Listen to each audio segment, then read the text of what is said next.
जय श्री राम दोस्तों, स्वागत है आपका मेरे चैनल भारत का गौरव पे। आज की वक्त की चर्चा में एक बहुत ही बेसिक सवाल और आज थोड़ी सी टफ बात करेंगे कि यंग भारतीय भारत छोड़ना क्यों चाहते हैं, बिजनेसमैन भारत छोड़ना क्यों चाहते हैं, कोई भी व्यक्ति जिसके पास पैसे हैं, रिसोर्सेज हैं, देशभक्त है, सनातनी है, भारत के लिए कुछ करना चाहता है, वो भारत छोड़ना क्यों चाहता है। और इस मुद्दे पे बात करनी पड़ेगी। It is not about brain drain, it is about एक फीलिंग है कि इस देश में मेरी कदर नहीं है, मेरी इज्जत नहीं है, मेरा सम्मान नहीं है। मैं टैक्स पेयर हूँ, मेरे को साफ इंफ्रास्ट्रक्चर, साफ हवा, एक बेसिक ज़िंदगी के लिए भी संघर्ष करना पड़ता है, जाम में लगना पड़ता है, रोज़ की जद्दोजहद है। अपने काम पे जाना, अपने रोजगार को आगे बढ़ाना। भ्रष्टाचार है, हर जगह भ्रष्टाचार है, और ये भ्रष्टाचार की जड़ें में जो हैं वो बहुत गहरी हैं। ऐसा नहीं कि प्रयास नहीं हुआ, कम से कम 10 साल की सरकार में तो दिखता है कि भरसक प्रयास हुआ है। लेकिन जहां भ्रष्टाचार का केंद्र है, व्यवस्थाएं, प्रशासनिक व्यवस्थाएं, न्याय सेवा, वहाँ राजनीतिक सेवा, वहाँ भ्रष्टाचार आज भी पूर्णतः व्याप्त है।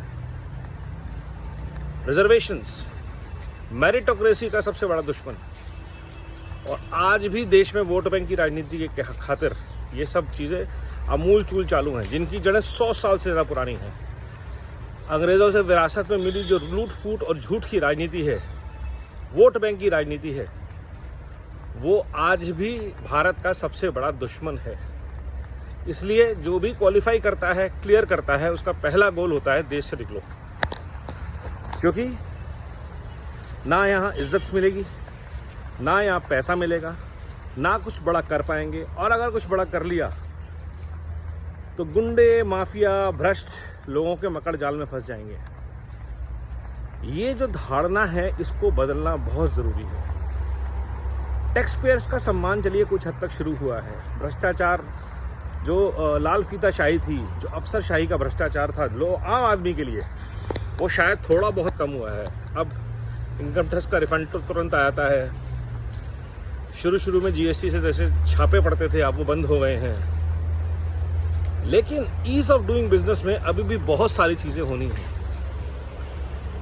जॉब अपॉर्चुनिटीज़ बहुत कम हैं, क्योंकि आबादी हमारी बहुत ज़्यादा है। हर साल 2 करोड़ से 2.5 करोड़ लोग भारत की आबादी में जुड़ जाते हैं। उतने ही लोग पास आउट भी करते हैं।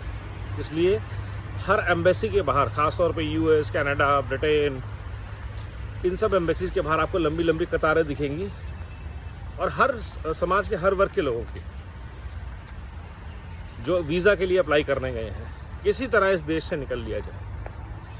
और इसको रोकने का सबसे बड़ा उपाय जो है, वो है भारत को इस ऊर्जा को, और आने वाले वक्त में ग्लोबल ऊर्जा को एब्जॉर्ब करने के लिए ऐसे बैटरी सिस्टम बनाने पड़ेंगे, ऐसे इकोसिस्टम बनाने पड़ेंगे जो शक्ति को संजो के रख सके, स्टोरेज सिस्टम्स। और वो स्टोरेज सिस्टम है सेंटर्स ऑफ एक्सीलेंस, जहाँ पे देश के युवाओं को, देश के मैच्योर ब्रेन्स को कंट्रीब्यूट करने का मौका मिल सके। और उसके लिए चाहिए होंगे बहुत सारे रिसोर्सेज। तो भारत के एक्सपोर्ट्स टू द वर्ल्ड, खास तौर पे सर्विसेज के, बहुत ज़्यादा बढ़ने चाहिए। भारत में टूरिज़्म को बहुत तेज़ी से बढ़ावा मिलना चाहिए, क्योंकि भारत में अपॉर्चुनिटीज़ इमेंस है टूरिज़्म की। अगर छोटा सा दुबई, छोटा सा मालदीव्स, फ्रांस, ये छोटे छोटे देश इतने टूरिस्ट को अट्रैक्ट करते हैं, और भारत में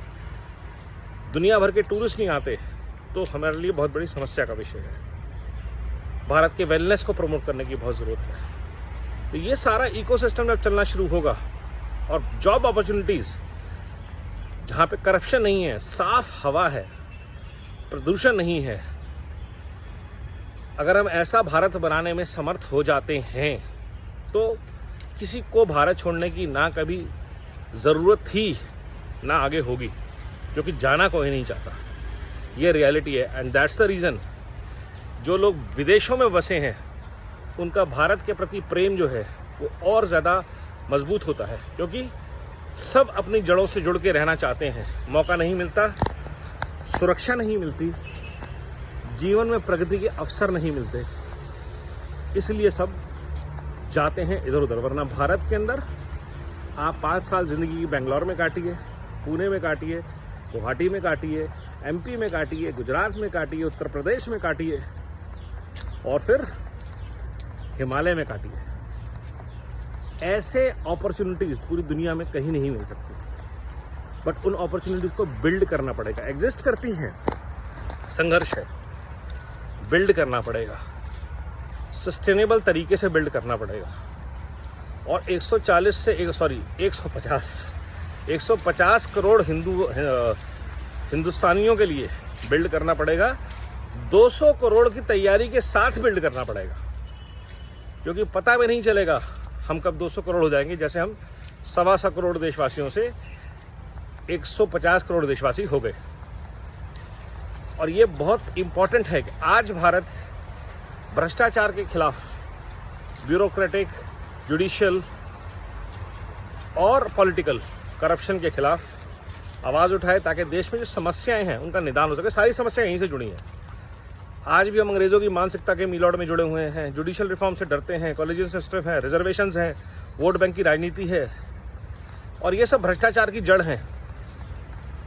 और जैसे ही हम इनको एड्रेस करते हैं, यकीन मानिए 10 साल के अंदर रिवर्स ब्रेन ड्रेन अपने आप शुरू होगा। उसके लिए यूएस को टैरिफ नहीं लगाना पड़ेगा, H-1B कैंसिल नहीं करना पड़ेगा।